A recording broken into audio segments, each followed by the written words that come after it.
Thank you so much for having me here today.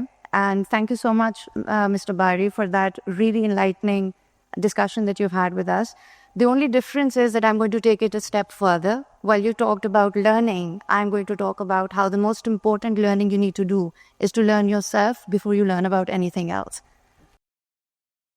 When I was 10 years old, and if somebody would have asked me what I wanted to do with my life, being an entrepreneur would not have been on the list. Quite honestly, all I wanted to do was to read lots of books, watch lots of movies, save the world like Captain Planet, and eat lots of pizza.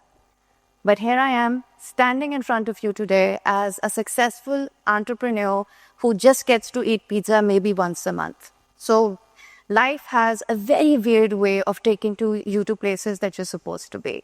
The topic of my talk with you today is a question that I'm asked quite frequently, which is, what is the secret sauce behind my success? Or what did we do differently to beat the odds? Because let's be frank, about 90% of startups globally fail in the first 2 to 3 years. While we were able to make a 300 plus startup from Pakistan, which is bootstrapped and which basically is organically working from Pakistan and, we're supplying to people in the US. I wish I could give you a mathematical formula, X led to Y, etc., etc., etc. That way, for once in my life, I'll make use of all those mathematical formulas we were taught in school, but I've never done anything with in real life.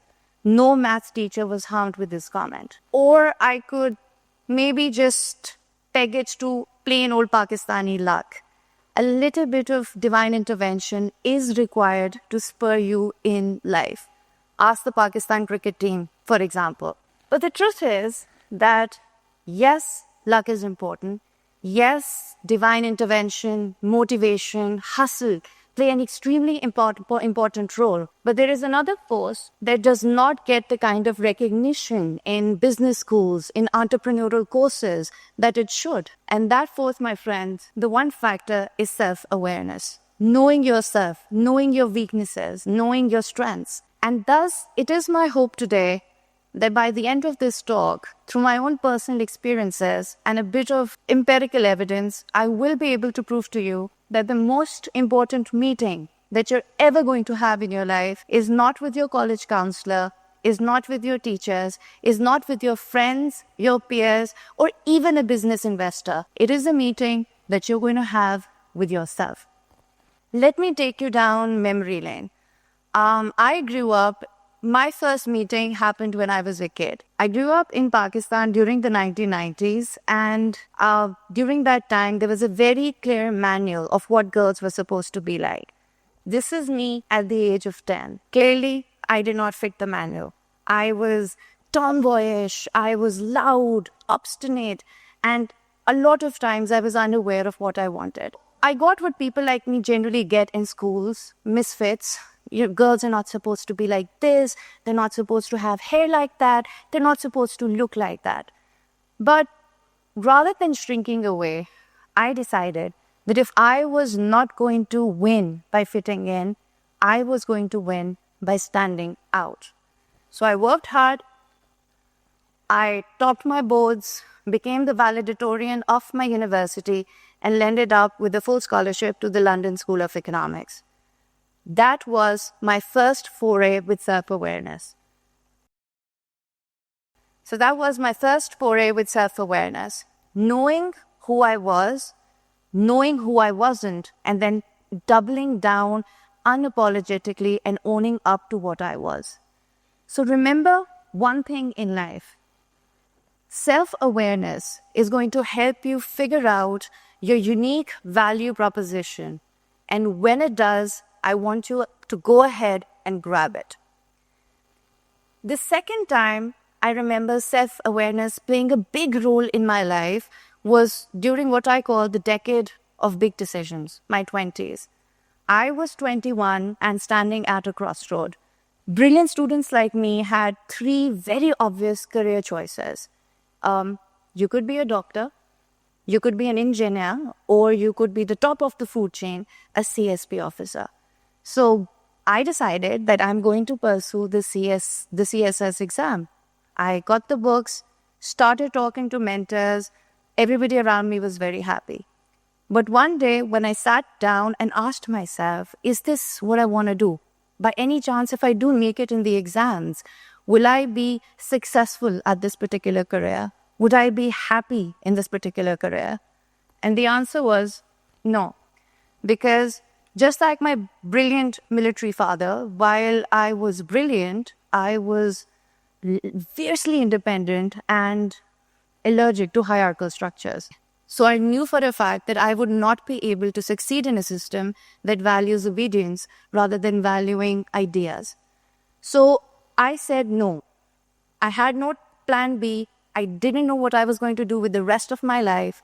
And I honestly did not know what I was, going to do maybe in the next 5 months. While my friends were moving away with their lives, they were getting married, they were building their careers, I decided to trust my gut, which told me this wasn't the place for me. So an important thing that I want you to remember is that no that I said at maybe the age of 21, 22 was the first time I consciously used self-awareness to make a decision rather than basing it on people's expectations. So do remember one thing, just because something looks like success on paper does not mean that it's going to feel like success in your real life.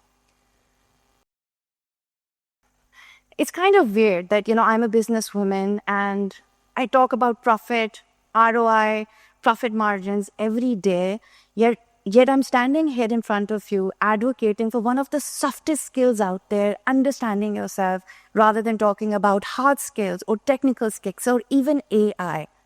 I have a reason for it because honestly, self-awareness is not going to only help you with your career choices. It's also going to help you in all those big decisions that you're going to make in your life, which are going to impact the quality of your life. Take marriage, for example. In Pakistan, all of us treat it as an inevitable milestone. Yet, hardly any one of us prepares for it. And we really don't know what we want out of that relationship. When I decided to get married, I was in my late 20s, so proverbial on the shelf. I knew exactly what I wanted out of the relationship. And I knew exactly what I wanted to be in that relationship. So the husband that I chose, I didn't choose him because of his money, his good looks, or of his stature, even though he's a pretty good-looking man. That's a bonus. I chose him because he complemented my strengths and compensated for my weaknesses. While he was street smart, I wasn't. While he was, impulsive, I was extremely, extremely cautious. He thought of things differently than me. And honestly, I believe that decision is as pivotal to my success today as any big business decision that I might have made. So that is why I keep on advocating for self-awareness or understanding yourself or knowing yourself as the most important learning that you can do in your lives. Now, I can go on and on about my life because I am a marketer, I'm a storyteller, but then this is not an autobiography. So I'm going to recap what I've told you so far and I'm going to move towards the science bit of it. Number one, self-awareness helped me identify what I was good at a very early on stage in my life. I knew I had brains, I capitalized on it. Number two, it helped me say no to paths that might have looked good on paper, such as the CSS, but it wouldn't have been a good fit for my life. Number three, it helped me build complementary relationships, both in my private and my personal life. We're 3 co-founders at Software Finder, and if you place all 3 of us in a room, we're like day and night. You wouldn't understand how this relationship works. But it works because all 3 of us are extremely different, but we compensate for the weakness that every single one of us has. Number 4, I have a career that I love so much, that I'm so obsessed with, that I can work 18 hours a day while raising my kids and while running a company and my own household. And most importantly, it helps me set very healthy personal and professional boundaries in my life that is extremely important for me not to have burnout. Because if you are going to regret the decisions you're going to make in your life, or if you're going to keep on suppressing what you want out of your life, eventually it's going to start showing up in every single day of your life. So self-awareness, honestly, probably the fifth thing is the most important one at this point in time, at the age that I am in. I'm sure that a lot of you must be wondering that good for her, she's had a good life, her gut helped her, but is there any science behind it? Or is she just talking about all this luck, etc.? So I did a little bit of digging and I got a few researches that I want to show to you today. Number one is a Harvard Business Review study that shows that 95% of people believe that they're self-aware, but honestly, only 10 to 15% people are. The same research shows that the most important predictor for success in leadership was self-awareness above technical skills and even above high IQ. Another study by Cornell University, they looked at 75 executives from both public and private institutions and found out that self-awareness was the highest predictor of success overall. Tasha Eurich, who is a clinical psychologist and has done a lot of work in self-awareness and success, calls it the meta skill of the 21st century. What that means is it is the foundation to all the skills that you need to succeed, such as empathy, communication, intelligence, coaching, and the ability to influence the people around you. She believes that the more self-aware you are, the more likely you are to succeed. These are some individuals I'm sure that you guys are aware of. I'm not going to go into those details, but I would really, really encourage you to read their autobiographies or their biographies to see how they've talked about knowing themselves, knowing what they wanted in life as the most important factor in their success. I've chosen 3 separate people. One is a sportsman, one is probably the biggest brand evangelist that the world has seen, and of course, the third one is Oprah Winfrey. She's everything.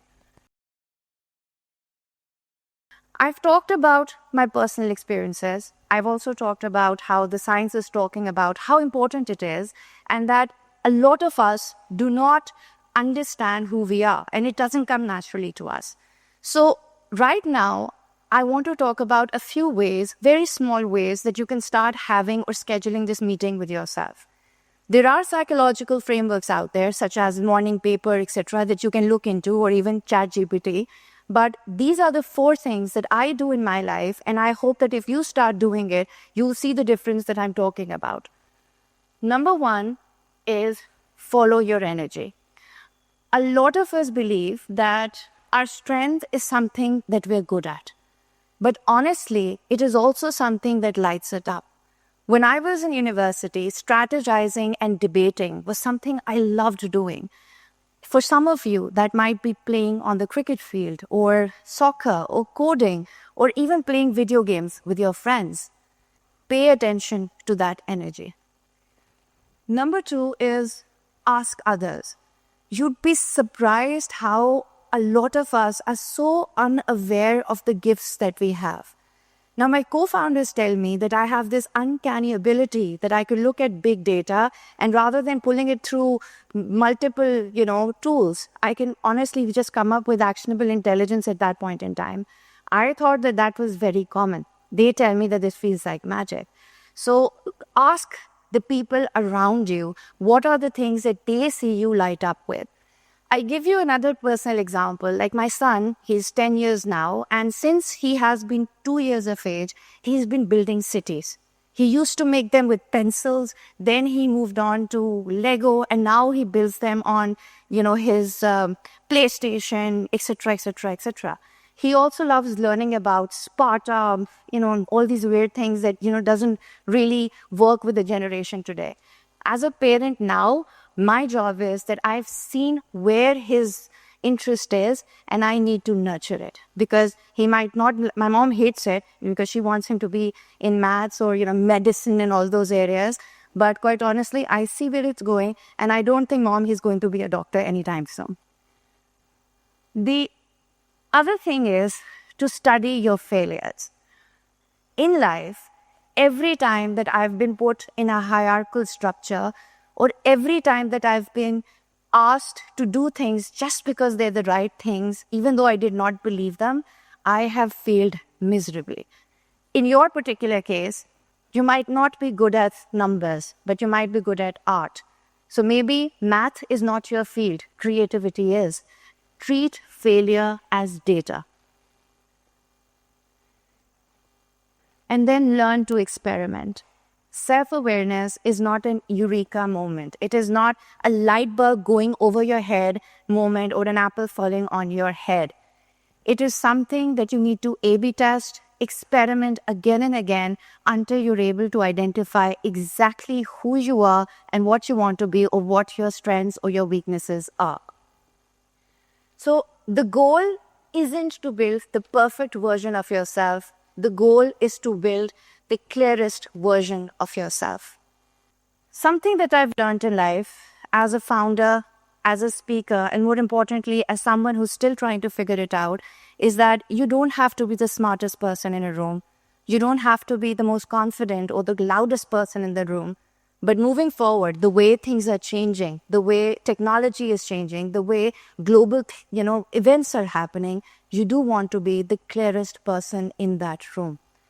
Now, as we've seen, that clarity is not something that you're born with. And it is not something that you can just sit down and decide that today I'm going to be clear. It requires intentional work.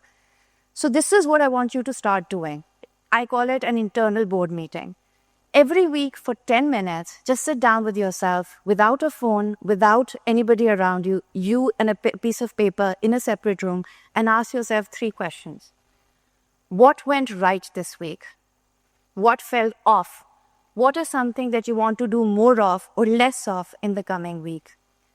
Those 10 minutes that you spend with yourself, I can guarantee you are going to do more for you than a business deck or a motivational coach or a motivational speech or even to a certain extent a degree, because it's going to connect with you with exactly who you are. And you want to do that because you are yourself the only person that you're going to spend your life with. So you want to make sure that you are connected with yourself. That is the reason why I truly believe that the most important meeting that you're ever going to have in your life is not with your boss, is not with your dream school, is not even with your prospective in-laws. It's the meeting that you're going to have with yourself. So show up for yourself and trust me, that's where your success will begin. Thank you very much.